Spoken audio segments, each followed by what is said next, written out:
Everyone, welcome back to my YouTube channel GK Tuners. तो दोस्तों, पिछले कुछ क्लासेस से हम यूनियन एग्जीक्यूटिव के बारे में पढ़ रहे थे और लास्ट की कुछ क्लासेस में हमने प्रेसिडेंट और वाइस प्रेसिडेंट को डिटेल में डिस्कस कर लिया था। और आज की इस क्लास में हम प्राइम मिनिस्टर के बारे में जानेंगे, साथ ही साथ हम काउंसिल ऑफ मिनिस्टर के बारे में भी जानेंगे। तो चलिए शुरू करते हैं। What is government? तो दोस्तों, प्राइम मिनिस्टर और काउंसिल ऑफ मिनिस्टर के बारे में जानने से पहले हमें यह जानना जरूरी है कि गवर्नमेंट होता क्या है। अक्सर हम सुनते हैं कि सरकार गिर गई, गवर्नमेंट गिर गई, या फिर यूपीए की गवर्नमेंट है, एनडीए की गवर्नमेंट है। तो गवर्नमेंट होता क्या है? तो दोस्तों, जो गवर्नमेंट है, प्राइम मिनिस्टर और काउंसिल ऑफ मिनिस्टर को कलेक्टिवली हम गवर्नमेंट कहते हैं। मतलब कि जो हमारे प्राइम मिनिस्टर हैं प्लस जो हमारे काउंसिल ऑफ मिनिस्टर्स हैं, उन्हें हम गवर्नमेंट कहते हैं। इन दोनों को हम कलेक्टिव रूप में गवर्नमेंट कहते हैं। तो काउंसिल ऑफ मिनिस्टर में दोस्तों जो डिफेंस मिनिस्ट्री है, रेलवे मिनिस्ट्री है, फाइनेंस मिनिस्ट्री है, होम मिनिस्ट्री है और हेल्थ मिनिस्ट्री है, और भी बहुत सी जो मिनिस्ट्री हैं, उनके जो लीडर हैं, उनके जो मिनिस्टर हैं, उन्हें हम काउंसिल ऑफ मिनिस्टर्स कहते हैं। They are real policy maker. तो दोस्तों, जैसा कि मैंने आपको पहले भी बताया था कि जो हमारे प्रेसिडेंट हैं वो हमारे कॉन्स्टिट्यूशन के हेड होते हैं, कॉन्स्टिट्यूशनल हेड होते हैं। लेकिन दोस्तों, जो रियल एग्जीक्यूटिव पावर होती है वो प्राइम मिनिस्टर और काउंसिल ऑफ मिनिस्टर के पास होती है। और जो हमारे प्राइम मिनिस्टर होते हैं वो काउंसिल ऑफ मिनिस्टर के लीडर होते हैं। और इसमें ये बोला गया है कि दे आर रिस्पॉन्सिबल, मतलब कि जो हमारे प्राइम मिनिस्टर हैं और जो हमारे काउंसिल ऑफ मिनिस्टर हैं वो कलेक्टिव रूप से रिस्पॉन्सिबल होते हैं लोकसभा के लिए। और जब तक दोस्तों लोकसभा में उनके पास कॉन्फिडेंस है, उनके पास बहुमत है, तब तक उनकी सरकार चलती है। और जिस दिन भी अगर वो अपना लोकसभा में जो कॉन्फिडेंस है वो लूज कर देते हैं तो उनकी सरकार गिर जाएगी, यानी सरकार डिसॉल्व हो जाती है। इसी को हम बोलते हैं सरकार का गिरना। Prime minister appointment. तो दोस्तों, आर्टिकल 75 में यह बात बोली गई है कि जो हमारे प्रेसिडेंट हैं वह प्राइम मिनिस्टर को अपॉइंट करते हैं। और साथ ही साथ जो हमारे प्रेसिडेंट होते हैं वो काउंसिल ऑफ मिनिस्टर का भी अपॉइंटमेंट करते हैं, लेकिन इसके लिए वह प्राइम मिनिस्टर से एडवाइस लेते हैं। और दोस्तों, जो हमारे प्राइम मिनिस्टर हैं उन्हें रियल एग्जीक्यूटिव हेड बोला जाता है कंट्री का। और जो हमारे पार्लियामेंट्री कन्वेक्शन है उसके अकॉर्डिंग जो हमारे प्रेसिडेंट हैं, लोकसभा में जिस भी पार्टी की मेजोरिटी होती है, मतलब जिस भी पार्टी के पास ज़्यादा सीटें होती हैं, जो मेजोरिटी पेश कर सकती है अपना, उसके लीडर को हमारे प्रेसिडेंट प्राइम मिनिस्टर अपॉइंट करते हैं। इफ मतलब कि सपोज कीजिए कि एक कंडीशन आती है कि कोई भी पार्टी क्लियर मेजोरिटी नहीं पा पाती है, तो ऐसी सिचुएशन में दोस्तों हमारे जो प्रेसिडेंट हैं उनके पास ये पावर होती है कि वो अपने मन से किसी भी पार्टी के लीडर को पीएम अपॉइंट कर सकते हैं। इसको एक एग्जांपल समझते हैं कि सपोज कीजिए कि लोकसभा में कोई पार्टी है जिसको 210 सीटों पे जीत हासिल हुई है, तथा दूसरी पार्टी है जो कि 200 सीटों पे जीती है, और एक तीसरी पार्टी है जो कि 135 सीटों पे जीती है। तो दोस्तों, प्रेसिडेंट के पास ये पावर होती है कि वह इन तीनों पार्टी के लीडर में से किसी एक को प्राइम मिनिस्टर के लिए अपॉइंट कर सकते हैं।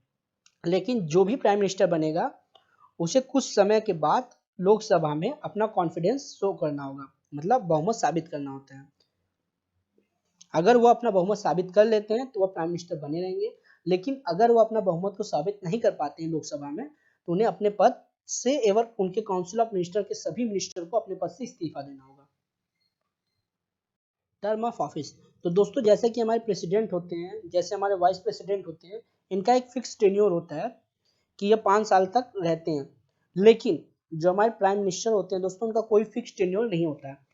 जो हमारे प्राइम मिनिस्टर होते हैं तब तक ऑफिस को होल्ड करके रख सकते हैं जब तक कि हमारे प्रेसिडेंट की इच्छा हो। तो दोस्तों, इसका मतलब कि हमारे प्रेसिडेंट कभी भी प्राइम मिनिस्टर को हटा सकते हैं? तो ऐसा बिल्कुल भी नहीं है। हमारे प्रेसिडेंट प्राइम मिनिस्टर को तब तक नहीं हटा सकते जब तक कि हमारे प्राइम मिनिस्टर के पास कॉन्फिडेंस है हाउस में, मतलब लोकसभा में।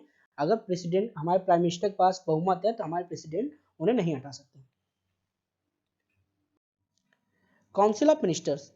तो दोस्तों, जो काउंसिल ऑफ मिनिस्टर है, जैसा कि मैंने आपको पहले ही बताया, उसका अपॉइंटमेंट हमारे प्रेसिडेंट द्वारा किया जाता है, लेकिन उनका अपॉइंटमेंट प्राइम मिनिस्टर के एडवाइस के बाद ही किया जाता है। और आर्टिकल 75 में दोस्तों यह बात बोली गई है कि जो हमारे काउंसिल ऑफ मिनिस्टर्स होते हैं और साथ ही साथ जो हमारे प्राइम मिनिस्टर होते हैं, वो कलेक्टिव रिस्पॉन्सिबिलिटी होती है उनकी लोकसभा की तरफ। कलेक्टिव रिस्पॉन्सिबिलिटी का मतलब ये होता है दोस्तों कि अगर सपोज ये कोई रिजोल्यूशन है, उसके ऊपर काउंसिल ऑफ मिनिस्टर में मीटिंग हो रही है और कुछ लोग हैं कि कुछ मेंबर है जो कि उस बिल या रिजोल्यूशन के पक्ष में नहीं है, वो उसका विरोध करते हैं, लेकिन अगर वह रिजोल्यूशन काउंसिल ऑफ मिनिस्टर के से पास हो जाता है तो इसका मतलब यह होता है कि आप भी उस बिल या रिजोल्यूशन के रिस्पॉन्सिबल हैं, कलेक्टिव रूप से रिस्पॉन्सिबल है। इसको और अच्छे से इससे समझ सकते हैं दोस्तों कि अगर हमारे जो प्राइम मिनिस्टर हैं अगर उन्होंने रिजाइन दे दिया तो हमारे होल काउंसिल ऑफ मिनिस्टर को रिजाइन देना पड़ता है। तो दोस्तों यह भी एक कलेक्टिव रिस्पॉन्सिबिलिटी का बेस्ट एग्जांपल है। और जो हमारे प्राइम मिनिस्टर होते हैं दोस्तों, उनके पास ये पावर होती है कि वो डिसाइड करते हैं पोर्टफोलियो को, मतलब किस मिनिस्टर को कौन सा डिपार्टमेंट देना है, इसके जो डिसाइड करने का जो पावर है वो हमारे प्राइम मिनिस्टर के पास होती है। और वो चाहें तो किसी भी समय जो पोर्टफोलियो है एक मिनिस्टर का दूसरे मिनिस्टर में चेंज कर सकते हैं। इसके अलावा दोस्तों हमारे जो प्राइम मिनिस्टर हैं वो अपने मिनिस्टर से रिजाइन के लिए का मांग भी कर सकते हैं, और एक बार रिजाइन मिनिस्टर द्वारा रिजाइन न देने की स्थिति में वो प्राइम जो हमारे प्रेसिडेंट हैं उनको यह एडवाइस देंगे कि वह उस मिनिस्टर को रिमूव कर दें, और प्रेसिडेंट को दोस्तों उस मिनिस्टर को रिमूव करना होगा। मतलब वो प्राइम मिनिस्टर की एडवाइस को मानने के लिए हमारे जो प्रेसिडेंट है वो बाध्य होते हैं। Power of prime minister. तो दोस्तों प्राइम मिनिस्टर का क्या पावर होता है? तो इनमें से पहला है कि जो हमारे प्रेसिडेंट होते हैं वो एक्स ऑफिसर चेयरमैन होते हैं नीति आयोग की, जो कि दोस्तों पहले प्लानिंग कमीशन के नाम से जाना जाता था।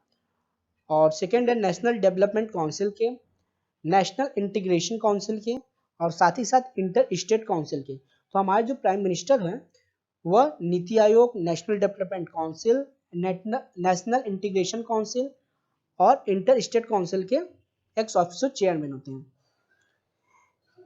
इसके अलावा दोस्तों जो हमारे प्राइम मिनिस्टर है वह प्रेसिडेंट को यह एडवाइस दे सकते हैं कि पार्लियामेंट का जो सेशन कब बुलाया जाए या पार्लियामेंट के सेशन को कब स्टॉप किया जाए।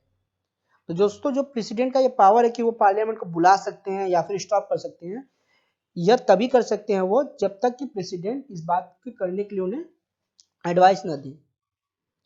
इसके अलावा दोस्तों जो हमारे प्राइम मिनिस्टर हैं वो प्रेसिडेंट को एडवाइस करते हैं काउंसिल ऑफ मिनिस्टर चुनने के लिए, जैसा कि मैंने आपको पहले ही बताया था।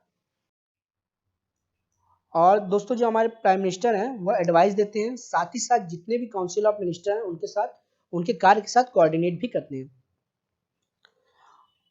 इसके अलावा दोस्तों जो हमारे प्राइम मिनिस्टर हैं वो प्रेसिडेंट को इमरजेंसी प्रोक्लेम करने के लिए भी बोल सकते हैं, मतलब इमरजेंसी लगाने के लिए भी बोल सकते हैं। और दोस्तों जो इमरजेंसी लगाने की जो पावर है वो प्रेसिडेंट के पास होता है। अगर दोस्तों प्रेसिडेंट अपने मन से बिना प्राइम मिनिस्टर के एडवाइस के, बिना प्राइम मिनिस्टर से पूछे अगर इमरजेंसी लगा देते हैं तो लोकसभा के पास ये पावर होती है कि वो एक रिजोल्यूशन लाके जो यह इमरजेंसी लगाई है प्रेसिडेंट ने उसे तुरंत समाप्त कर सकते हैं।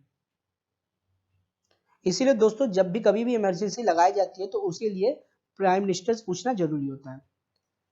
इसके अलावा दोस्तों जो हमारे प्राइम मिनिस्टर हैं वो एडवाइस करते हैं प्रेसिडेंट को कैग के अपॉइंटमेंट के समय, यूपीएससी के चेयरमैन के अपॉइंटमेंट के समय, अटॉर्नी जनरल के अपॉइंटमेंट के समय, इलेक्शन कमिश्नर के अपॉइंटमेंट के समय, और बहुत सी जगह पे हमारे प्राइम मिनिस्टर प्रेसिडेंट को एडवाइस करते हैं डिफरेंट अपॉइंटमेंट में। तो उम्मीद करता हूँ दोस्तों आपको ये वीडियो पसंद आई होगी। Thank you.